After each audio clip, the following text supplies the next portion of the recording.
C'est l'heure de vous informer, mesdames et messieurs. Merci de nous rejoindre à ce nouveau rendez-vous informatif. Aux toiles de fond. Après avoir porté haut la voix de la RDC lors du 15e sommet de BRICS en Afrique du Sud, le Premier ministre, chef du gouvernement Jean-Michel Sama Lukonde a donné l'intérêt de la participation de la République démocratique du Congo à cet événement de portée internationale. Coup d'envoi ce jeudi de la campagne électorale syndicale à l'Agence nationale d'assurance pour assurer la défense des droits et des intérêts des travailleurs au sein de cette organisation. Le sélectionneur de Léopard de la RDC, Sébastien Desabres, a rendu public la liste de 27 joueurs convoqués pour le match entre la RDC et le Soudan prévu le 9 septembre prochain à Kinshasa. Une fois de plus, mesdames et messieurs, merci d'être branchés. Débutons par la participation de la République démocratique du Congo au sommet des BRICS en Afrique du Sud.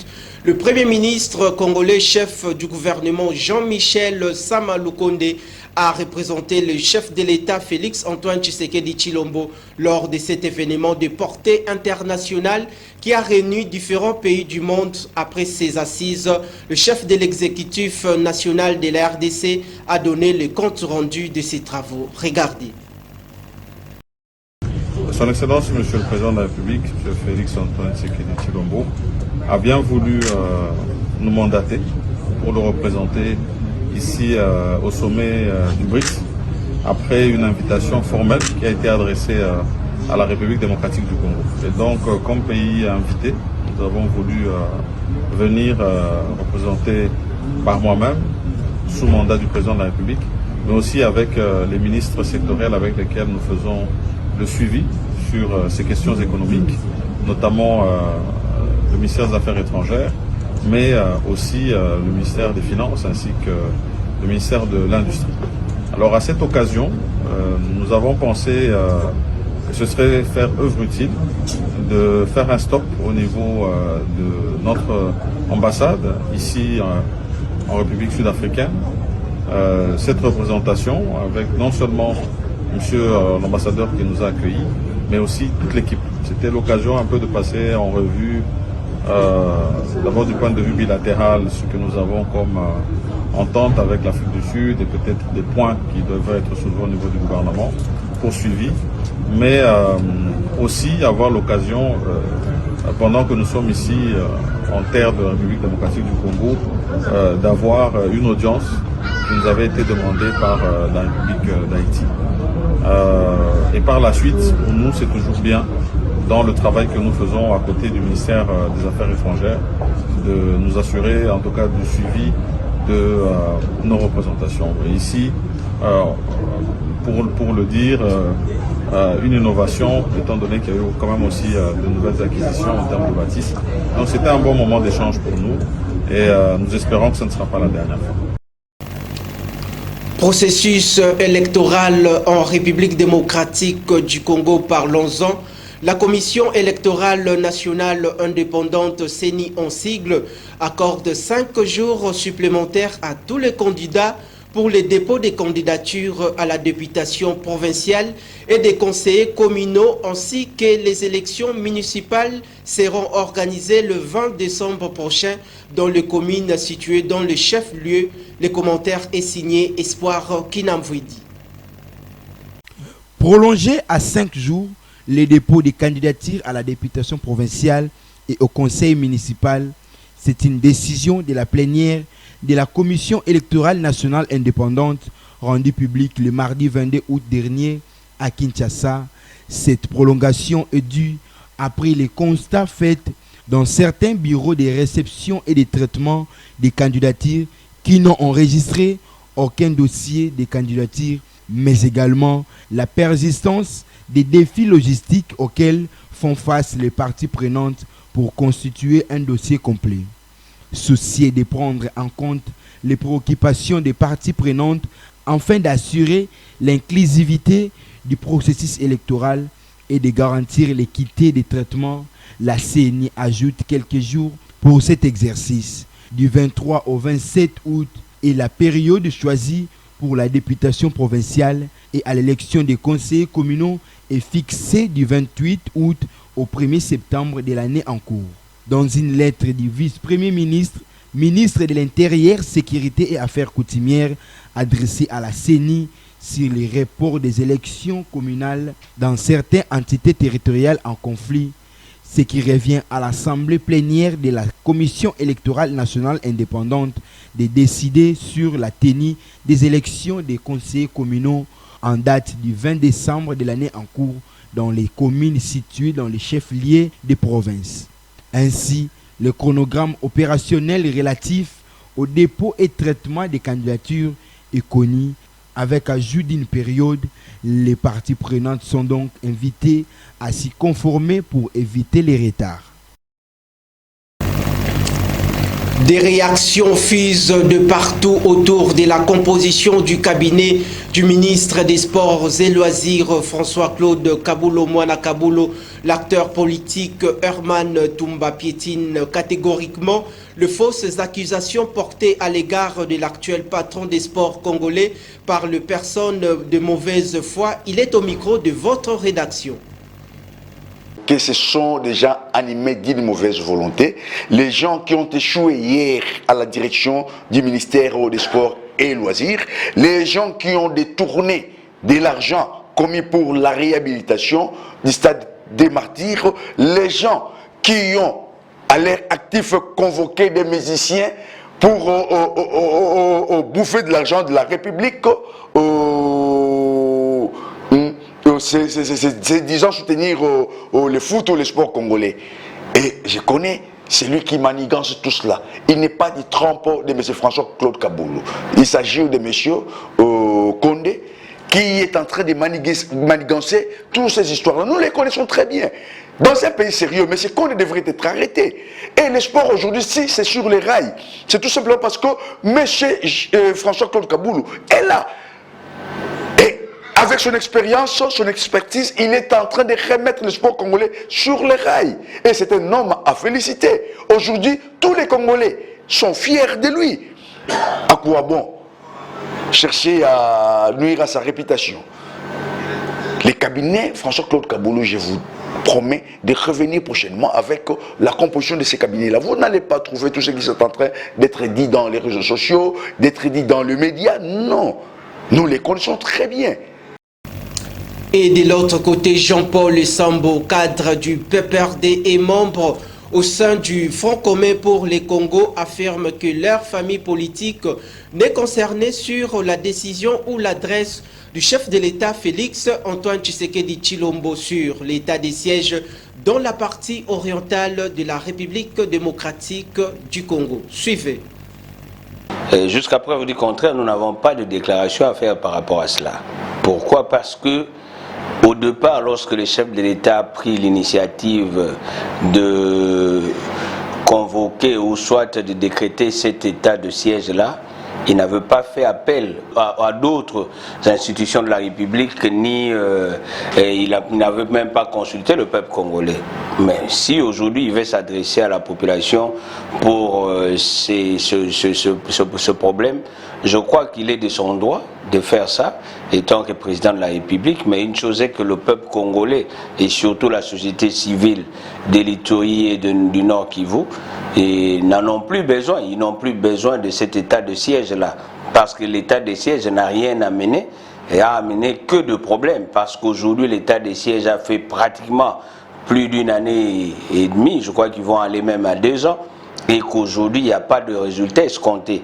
Aujourd'hui, l'état des sièges a favorisé même l'avancement surtout au Nord Kivu, pas à l'Ituri, l'avancement même des rebelles à prendre au moins, à occuper encore d'autres territoires.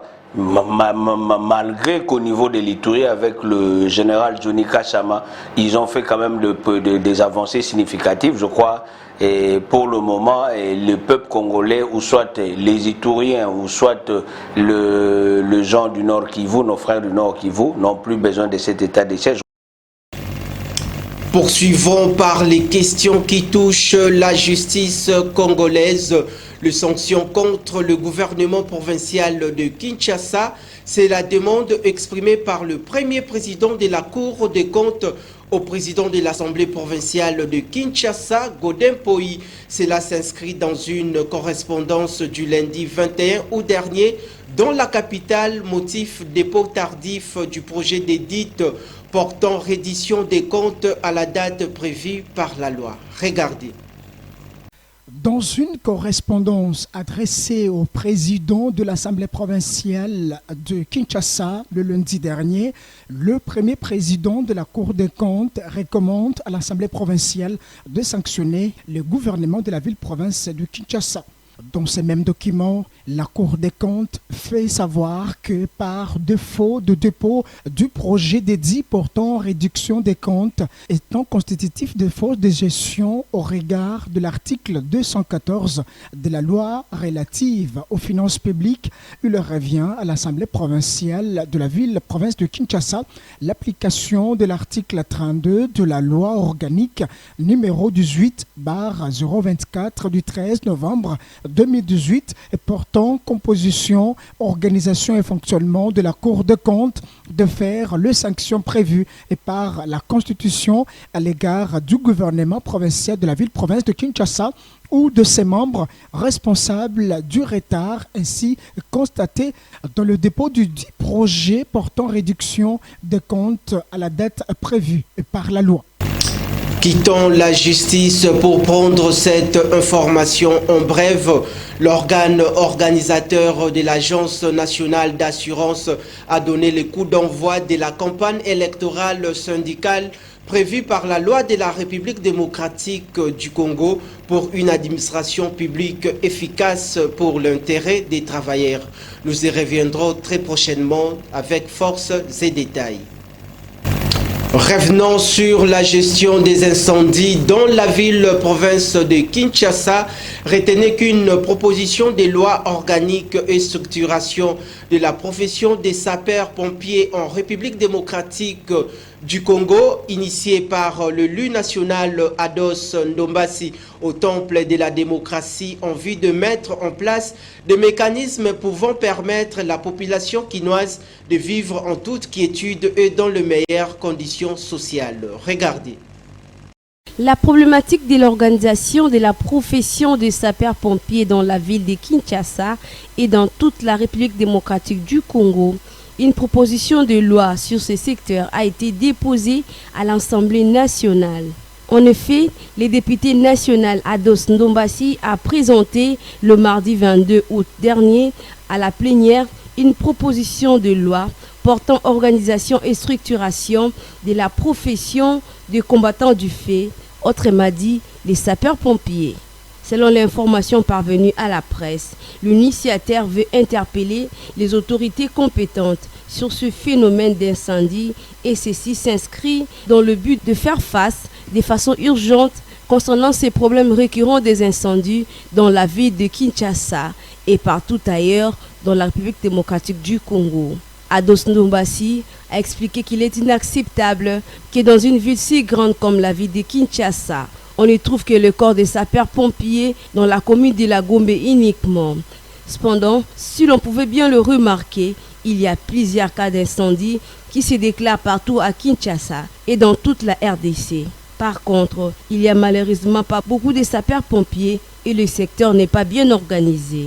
Par ailleurs, Kinshasa, dans sa diversité, ne compte que 9 camions anti-incendie, dont 5 sont en panne et les 4 autres centrés vers la commune de la Gombe.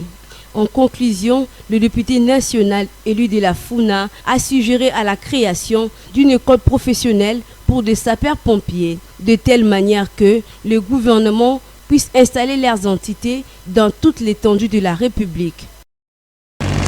Rendons-nous cette fois-ci en international alors que la diplomatie s'active et que les voix sont contraires à toute intervention militaire de la CEDEAO au Niger se sont fait entendre après la réunion. Le chef d'état-major, l'organisation ouest-africaine, n'a pas du tout abandonné l'option de la force pour rétablir l'ordre institutionnel et le président Mohamed Bazoum dans ses fonctions. Selon des sources proches de cette communauté, le processus poursuit son bonhomme de chemin. Retrouvez ces commentaires réalisés par Gracien Kiumbu. Le responsable militaire de la force d'attente sont formels, ils n'ont pas reçu de contre-ordre pour l'intervention militaire à Niamey. En clair, l'option de la force pour établir l'ordre constitutionnel est toujours d'actualité, maintenue et programmée. Selon plusieurs confidences, le chef des armées gère en ce moment la mise en place des troupes. Il s'agit de les acheminer via les couloirs de pays frontaliers du Niger vers le site retenu comme base. Les dernières informations indiquent que le force d'attente de la CEDEAO sera composé de soldats du Bénin, du Nigeria, du Sénégal, de la Côte d'Ivoire, de la Guinée-Bissau et ont évoqué désormais la contribution du Ghana. D'autres pays qui ont fait de promesses à Accra pourraient compléter les dispositifs militaires. La plupart des contingents ont déjà constitué leur état-major. Il s'agirait d'un dispositif de commandement opérationnel. La coordination se fera une fois sur base. L'Union africaine a voulu s'opposer autant que possible à une intervention militaire sans pour autant désavouer la CEDEAO. Sur le plan diplomatique, l'Union africaine a pris du temps pour s'exprimer ouvertement sur la décision de la CEDEAO. Son communiqué du mardi 22 août dernier témoigne de la complexité de la situation. Si l'organisation demande le retour à l'ordre constitutionnel et soutient des sanctions, elle affiche sa préférence pour la diplomatie sans s'opposer entièrement à l'opinion militaire pour ne pas désavouer la CEDEAO, selon Pape Ibrahim Kane, spécialiste des institutions africaines à la fondation Open Society. À retenir que l'Union africaine a suspendu la participation du Niger à ses activités et par là même prend acte du fait que le président Bazoum est renversé et le coup d'État consommé. À présent, les élections au Zimbabwe, la population du pays s'est rendue aux urnes le mercredi 23 août dernier pour le double scrutin présidentiel et législatif. C'était à la lumière de leur téléphone portable que les premiers électeurs tentaient de trouver leur nom sur les listes électorales. Ces échéances électorales se sont déroulées dans un climat apaisé pendant que l'opposition zimbabwéenne dénonce des fraudes et entraves ayant entaché ces scrutins. Gracien Kiumbo, une fois de plus, pour ces détails. Citoyens pour le changement, fortement implantés dans la ville, tablaient sur un vote protestataire ancré dans une grogne croissante liée à une économie sinistrée entre chômage et hyperinflation. Changeons de chapitre, évolution de la sélection nationale de la République démocratique du Congo. La rencontre entre l'équipe nationale de la RDC et celle du Soudan est bel et bien prévue le 9 septembre prochain au stade de martyrs de la Pentecôte de Kinshasa. L'on note une liste de 27 joueurs sont donc convoqués par les sélectionneurs de Léopard de la RDC Sébastien Desabres en prévision de cette rencontre de grande envergure. Regardez. C'est au cours de la conférence de presse tennis ce jeudi 24 août que le sélectionneur manager de Léopard de la RDC, Sébastien Desabres, a dévoilé la liste des joueurs pour la rencontre de la 6e et dernière journée des éliminatoires de la Coupe d'Afrique des Nations Côte d'Ivoire fixée l'année prochaine. Les techniciens français réitèrent l'objectif de se qualifier le 9 septembre prochain face au Soudan qui a battu la RDC en aller. Après, au niveau de Joël, forcément, Joël, c'est quelqu'un d'important, vraiment d'important pour la sélection. C'est quelqu'un qui malgré sa suspension, nous a toujours suivis sur le dernier déplacement. Après, le problème de Joël, c'est qu'il n'a pas de club actuellement. Ça fait maintenant plus de 3 ou 4 mois qu'il n'a pas joué, puisqu'il avait eu une blessure aussi en fin de saison dernière. Et que forcément, voilà, avec autant de temps d'inactivité, c'est compliqué. Le staff et tout le monde ont réussi à faire, en sachant que ce premier match est maintenant décisif pour la qualification et il est à prendre très très au sérieux. Et ça nous appelle à beaucoup de rigueur, beaucoup d'humilité pour pouvoir essayer de se qualifier et terminer ce premier travail. 27 joueurs sont donc convoqués. dont 3 gardiens de but, 7 défenseurs, 10 médiateurs et 5 attaquants. L'on remarque l'absence de Aaron Tiboula et du latéral droit Mokoko Amale Dieu merci sur cette liste.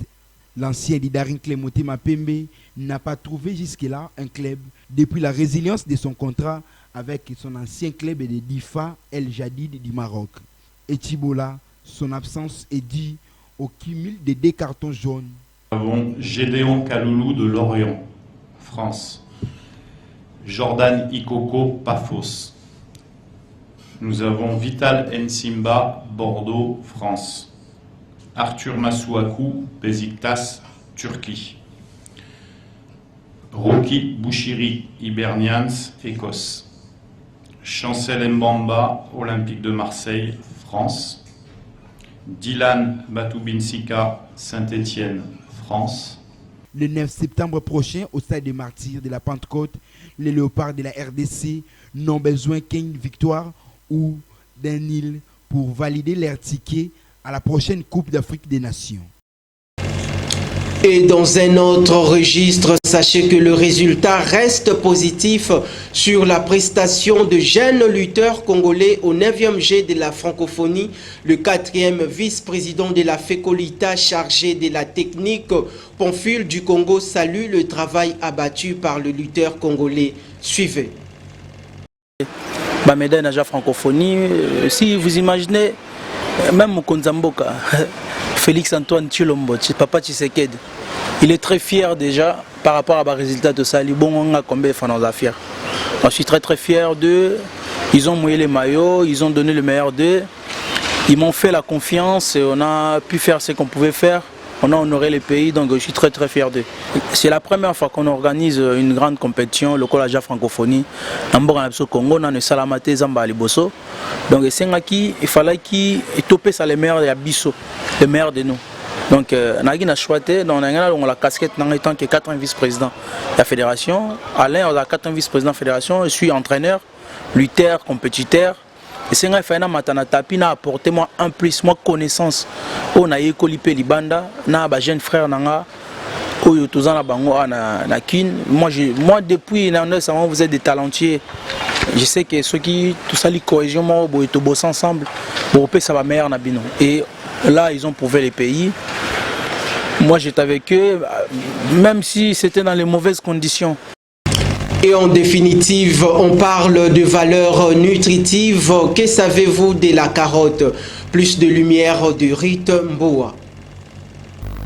Carotte fait partie des légumes le plus consommés dans le monde entier. Pour cause, sa saveur douce et sucrée s'est prête à toutes les associations en cuisine et séduit le petit comme le grand. Ce succès est une excellente nouvelle puisque le profil nutrition de la carotte est remarquable et unique.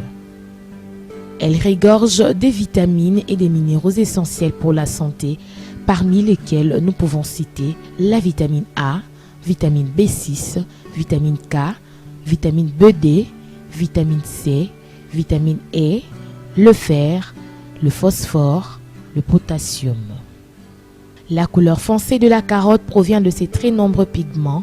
Il contribue à prévenir plusieurs maladies et dont les maladies cardiovasculaires et certains cancers.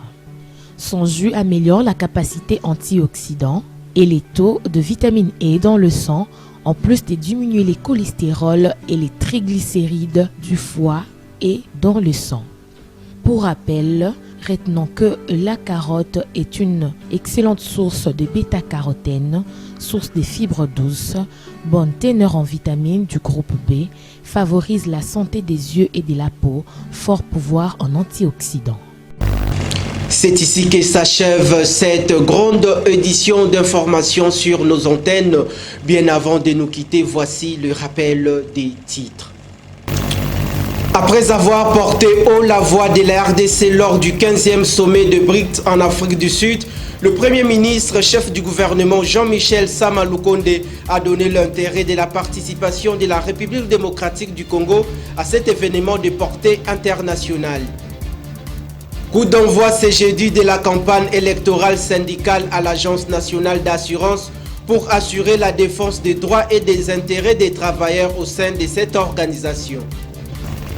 Le sélectionneur de Léopard de la RDC, Sébastien Desabres, a rendu public la liste de 27 joueurs convoqués pour le match entre la RDC et le Soudan prévu le 9 septembre prochain à Kinshasa. Merci infiniment à la confiance renouvelée. D'ici là, portez-vous bien et bonne suite de programme. Je vous retrouve demain avec la même ferveur.